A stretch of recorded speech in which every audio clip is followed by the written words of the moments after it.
how you find that best listing agent. Interview more than one and have a series of questions prepared, because the fact of the matter is that depending on which agent or team you choose, the value can vary up to 10%, which is a huge amount of money. It's important also to make a list what is important to you as a seller. I'll send an email and see how quickly they respond and how detailed it is. So I think all of those small little tests you can do with your prospective listing agent and see how they respond. Are they responding in the timely manner that you would expect, and so forth.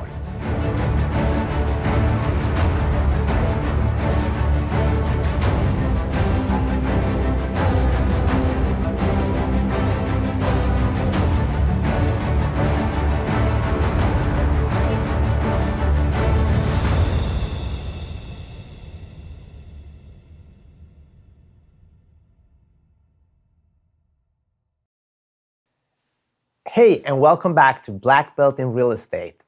This is season 2, and in today's episode, we're going to talk about one of our favorite topics, how to find the best listing agent in Los Angeles. In order to give you as much value as possible, I have brought in my co-host, James Suarez. He's a real estate superstar and the CEO of the #1 team for Keller Williams in California, the Suarez team. So without further ado, I would bring up a pen and paper and take notes, because there's going to be so much value we're going to deliver for you here today if you're considering selling your home, and how you find that best listing agent for you. So welcome, and thanks, James, for being here with me. Always a pleasure. This is fun.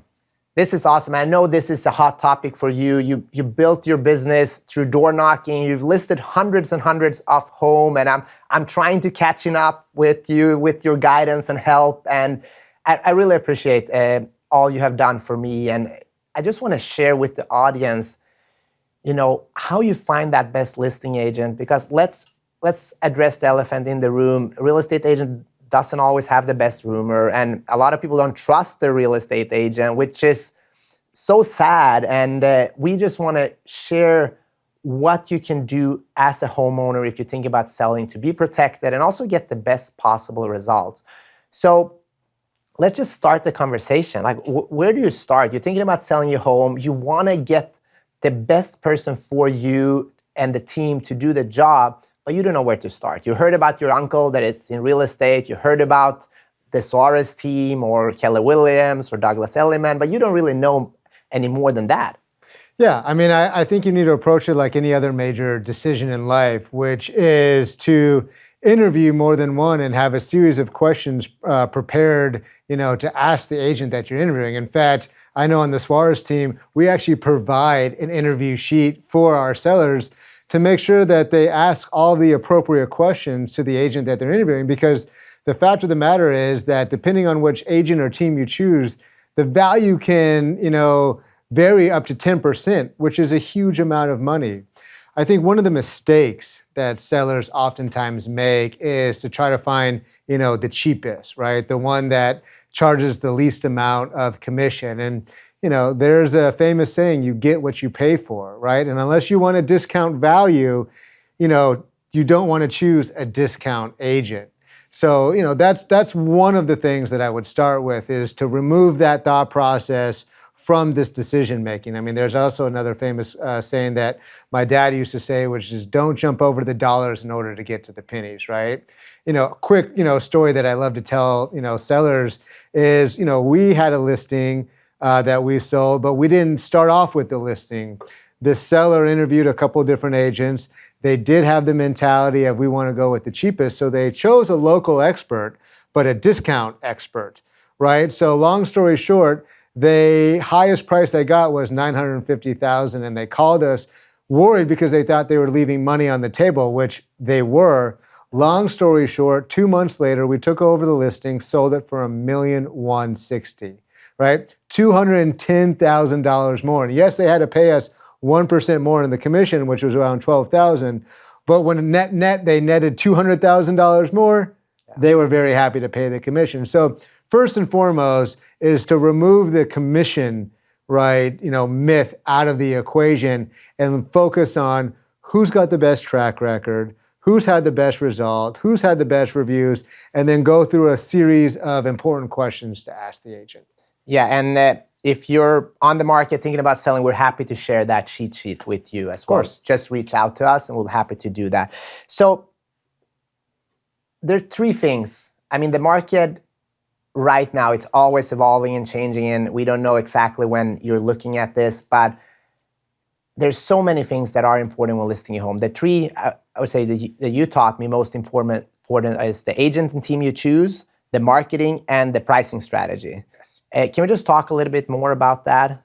Yes, of course. I mean, there's a lot of agents out there that what we call they buy a listing, right? If you and I went on a listing appointment and we were competing against each other, and I was honest with the data, right? Let's say you were honest with the data and you were honest with the pricing strategy and what the house is really worth, and I wasn't, and I was misleading. Let's say that you knew that the market value was $2 million.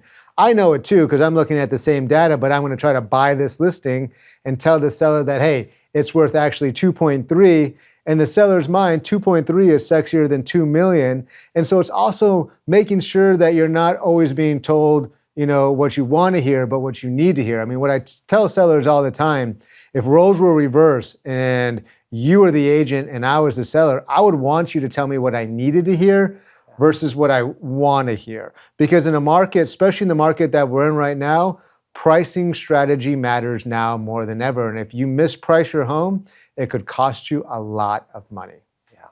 And I think it's important also to make a list what is important to you as a seller. I think, for example, for me, level of communication is so important. And I'm hiring an assistant right now to help me grow my business. And just as a test, I'll send an email and see how quickly they respond and how detailed it is. So I think all of those small little tests you can do with your prospective listing agent and see how they respond. Are they responding in the timely manner that you would expect, and so forth? Yeah, I mean, in any relationship, business or personal, communication is key. And it's also what is being communicated. Because like I just said, an agent could mislead a seller, which could end up costing them a lot of money. So it's, how is their approach? And then also reading through the reviews and speaking to sellers, that they have worked with in the past to make sure that, yes, the communication is on point and that when you say you're going to do something, you do it. When you have an open house, that you don't, if the open house starts at 1 o'clock, that you're not showing up at 1 o'clock, that really you're showing up, at 12:30 to start prepping the property, to start prepping your mindset, to making sure that, the toilet seats are down, the lights are on, right? It's the whole package deal of what is the communication and then also the approach. Like for instance, like we send out a marketing report to update the sellers of, hey, this is the activity, this is the analytics that are happening in the house so that, they have visibility and you have visibility because all of that matters, right? The days of putting up a sign and letting it sit like the house sell by itself, like those days are gone. At the beginning of 2022, anybody could be a rock star if they were a listing agent. Well, those days are gone, which is why we're starting to see days on market accumulate, which is why we've seen a vast increase of price adjustments because agents are using the same strategy that they used at the beginning of 2022 in today's market, and it's just not going to work. Yeah, no, it's so true. And I think one of the questions as a home seller you should also ask your agent is how are you bringing buyers to my property, except for the MLS, which all the agents do, right? Except from having the open houses. Like, what active approach are you doing, and see how they respond, right? I think that's a great question, right? There's what a lot of our audience should know, first off, is there's an 87% failure rate amongst agents in real estate. You have a better chance of opening up a restaurant and succeeding than you do being an agent because our industry is broken in many ways. For instance, an agent that's not on a team and they're doing everything themselves, they're the salesperson, they're the sales team, they're the marketing team, they're the accounting team, they're the operational team, there's the transaction team. And it's like going to like any business and plucking the accountant out and putting him in the sales department. There's not going to be a lot of sales. Or if you put the sales team in the accounting, like they see hieroglyphics when they see an Excel sheet, it's just not going to work. So the benefit of a team like ours is we have a sales team and that's what they specialize in. We have a marketing team and that's what they specialize in. Like you and I shouldn't be deciding what color font should be used, on the social media post. right? That's the marketing team's department. Whereas most agents, right, they're trying to spin all of those plates. And, just like a lot of the analogies we saw with all of the plates spinning, plus working with buyers and sellers and multiple listings and, plus life, there's going to be plates that come crashing down constantly. And you don't want your listing to be one of those plates. Oh my God, it's a number one asset for most people, right? Exactly. And one thing that I also want to chat about, because we meet with a lot of sellers and sometimes they say, yeah, we met with this agent and when I said I'm interviewing a couple of agents, they tried to deter me and push me in not doing that and get me to sign that dotted line. So I think first off, if anybody's doing that, you should question and see like, hey, why? We actually encourage competition, right? Yeah. We love competition. That's why we give the interview sheet out. We encourage, hey, go interview others. Ask these questions, right? Because this is a major life decision. This is someone's number one asset. And they should go through the vetting process to make sure that they work with the best appropriate agent. A lot of sellers make the mistake of, going with a cousin or going with a friend's husband or, their associate who just got their license.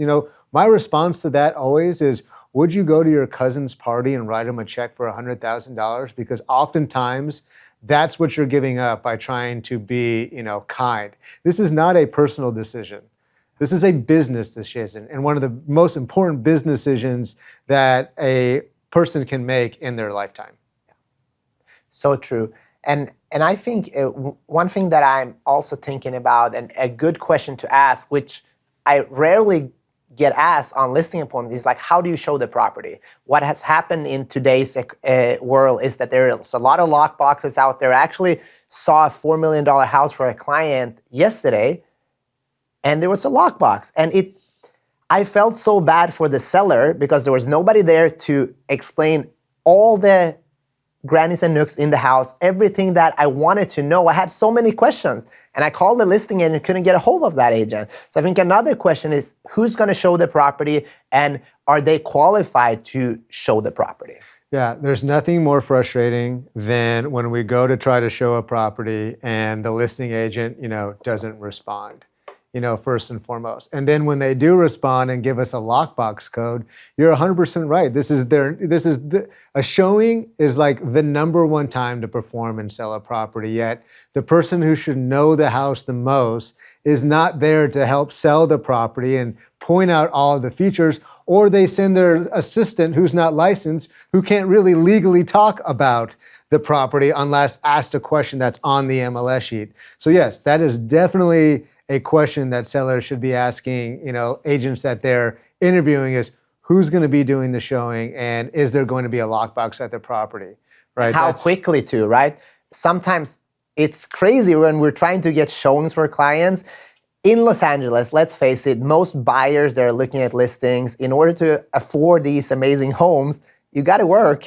Yeah. and you're busy. So at the time you want to see the property, it's so important that we can get our clients. If I have a listing, somebody calls me, I want to get them in right away. I don't want to make it difficult because I know if there are physicians, lawyers, actors, whatever they are doing, they're busy. And when they're looking at homes, they're going to look at 3, 5, 7 homes and then maybe make a decision, which a lot of home buyers are doing. And if they can't see yours, you're missing out. They're missing out. And it's also the approach, all right? Well, our team is constantly studying what other teams are doing to see, what we can learn, what they're doing that maybe we can do better. And I'm so surprised that even when we go to open houses, right? We oftentimes walk into an open house, right? The agent is sitting on the couch, reading a book, doesn't even look up, point at the sign-in sheet, and only to get a black and white MLS printout, that was probably printed right before the open house on a $10 million listing, which, blows my mind that happens in this market, especially here where we have some of the best agents in the world. But again, that's part of the due diligence that a seller needs to have. Like for us, we have an open house, systematic approach where there's a list of items that have to happen before the open house, during the open house, and then after the open house, right? Again, this is somebody's number one asset, so they need to have the agent that they choose, the team that they choose, need to have a systematic approach when it comes to showings, open houses, marketing, pricing, everything that is important when it comes to selling a house. Because again, the days of, they're doing the 3Ps, putting it on the MLS, putting up a for sale sign and praying that it sells, those days are over unless the seller wants to drastically undersell their property. Yeah, and that's why I think every seller should also ask about the marketing plan. A lot of sellers, unfortunately, are focused just with the commission instead of looking at what are you getting and what type of marketing plan are you gonna deliver upon. And speaking of that, how much you actually spend on making the custom website, making a property folder that looks great, getting the virtual tour, getting the video, all of that in an era where people want information, right? Photos, how important are photos to get the property sold? There's one of my biggest pet peeves in real estate is when I go through the MLS and I'm looking at pictures and I see that picture of the agent, in the mirror, taking the shot with his, camera, toilet seat up, and I can see the agent in the flash in the mirror, and this is someone's number one asset on a multi-million-dollar property. It blows my mind that still happens in today's market. So yes, marketing is crucial in this, right? You need the retargeting. You need to constantly be looking at the analytics. The reason why an agent will say that you don't need to do the 3D tour or the video is because they don't want to spend the money because those things are expensive. But we also have to look at what are buyers trained to do, right? Especially coming out of the pandemic and quarantine, buyers are trained right now more than ever to look online, to go through the pictures, to go take the 3D tour, to watch the video. Plus, different types of consumers and personalities like to look at properties different. Our parents still like to just look at the pictures. The millennials like to do the 3D tours or the videos, right? So we can't just market our properties, one way. It has to be to the masses because we don't know what different personality type. We probably have an idea on the demographic, right? But we don't know the personality type, and we want to be able to present the property in all areas so that a consumer can view the property the way that they want to, but in a professional light where you don't have an agent in the mirror with the flash with the toilet seat up, right? Not professional. That doesn't sell houses for the highest value. That's funny. Yeah, a success story that I think could be interesting to share, and also for the people thinking about selling, what they can do. So we got a Yelp inquiry, I think a couple of months ago or a month ago, and I got the opportunity to go and interview. But in the seller's initial email, they asked 10 of the top agents about the data. How much are you selling? What are you doing here? And then they picked 3 or 4 to interview. And we were lucky, we were one of them. And it was so cool to compete with other agents. And then we were able to win when we showed our marketing plan, how we do business, and our experience.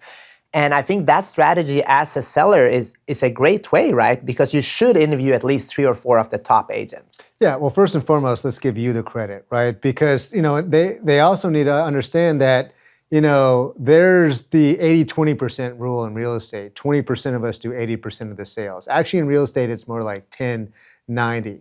And someone like you who's training every single day, studying the market, understanding the buyer's mentality, that is so crucial in today's market. And an agent who's skilled like that can go into, Brentwood, can go into Beverly Hills, can go to Manhattan Beach, can go anywhere in Los Angeles County and succeed if they have that, proven process, that strategic process, and the constant learning and the constant training in order to succeed in this market. Because what got us here is not going to get us there. So everything that we did up until May when the interest rates, went up, we've had to pivot. We've had to pretty much wipe out our listing presentation, and we're constantly, looking how to improve it. It's mastering the real estate experience. The way that we market a house then is different than the way that we market a house now, and it's constantly learning. And again, we said it in episode 1, we'll say it again. The only constant is change. Yeah. And we can't do what worked in 2021 or 2022. Right? The market's constantly shifting, so we have to constantly shift with it, and so does the agent. Yeah, no, I totally agree with you. And one thing that I also encourage sellers is, let's face it, a lot of agents are gonna do well on the first date, right? First dates are usually great, but ask them about look at the reviews, ask them to speak with some of their clients they worked with in the past and have them show the actual data, because practice is great. And I mean, confidence, I'm learning that now. That's the first thing you said when I started working with you. If I would write a book, it would be confidence, right? And now I'm learning that confidence is so important, but it has to be real confidence backed by, a team and knowledge. And the only way for you as a seller sometimes to find that out is to dig a little bit deeper. So that's just an encouragement for you if you are a seller. One final thing that I think, if you're at the table now, you know who you're gonna list with.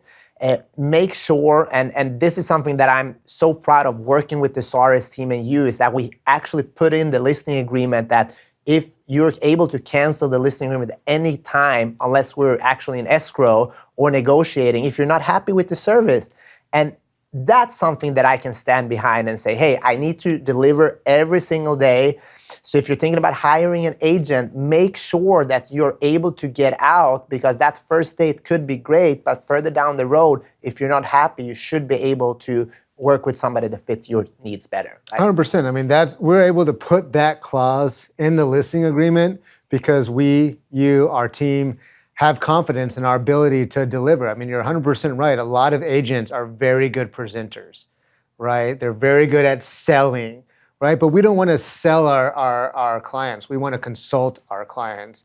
And yes, I believe that if an agent has been misleading and misguides a client, that the client should be able to cancel that contract. We've sold numerous homes where the listing agent misled the seller, has held them hostage in a contract, wouldn't let them out, right? Which ends up, especially in this market where days on market accumulate, that's going to cost the seller money, right? Which is why we put in our contracts the seller has the right to cancel anytime, because it shows them that our confidence in our ability not only to deliver great results, but also that level of service and communication that we talked about is so important. James, this was awesome, and thanks again for being here with me. Is there anything else that we should add before having them call us and the other agents that they are going to interview? I would just say to make sure that they do their due diligence, right? We said that before, but this is one of their most important decisions. This is probably one of their top assets. And I understand, the mentality of listing it with your friend or listing it with the agent who helped you bought it, right? But this is not a personal decision. This is a business decision, and all business decisions should be properly vetted, because if they're not, it could cost the seller a lot of money. They'll leave a lot of money on the table, or they could have the opposite, whereas when they make the right decisions, they're going to get the highest value the market will bear. Yeah, and I mean, even if you have a friend that is a great agent, still interview a couple others. I mean, one of two things can happen. Either you're more confident in your friend or you find something better, right? 100%. So there's nothing to lose. Thank you guys for being here with us. I hope you got some great information on, finding that listing agent that is right for you. If you want that cheat sheet, please let us know. We'll be happy to share it with you. And that's it for today's show. Next time you meet us, we're gonna talk about what do you need to do before moving to Los Angeles. It's so cool that we have people watching and listening from all over the world, because people want to be in this city. It's sunny, it's nice, there's beautiful properties here, and life can be amazing, right? So yeah, thank you so much, and I'll see you soon. Thank you so much for watching Black Belt in Real Estate. We really appreciate having you here. If you're thinking about buying, selling, or investing in real estate, we would love the opportunity to interview for your business. James, do you want to add anything to that? Yeah, what I would say is just to remember that this is a business decision, not a personal decision. And something that Peter and I and our team pride ourselves on is we look at ourselves more like consultants than we do salespeople. A lot of salespeople have that commission breath and they push you to buy or sell when you're not comfortable, whereas we take a systematic approach, a personalized approach to determine what is best for you and your family. And if now is not the time to buy or sell, we're okay with that, and at least we've given you that information. So as Peter said, we truly would appreciate the opportunity to earn your business. Thank you so much, and see you soon.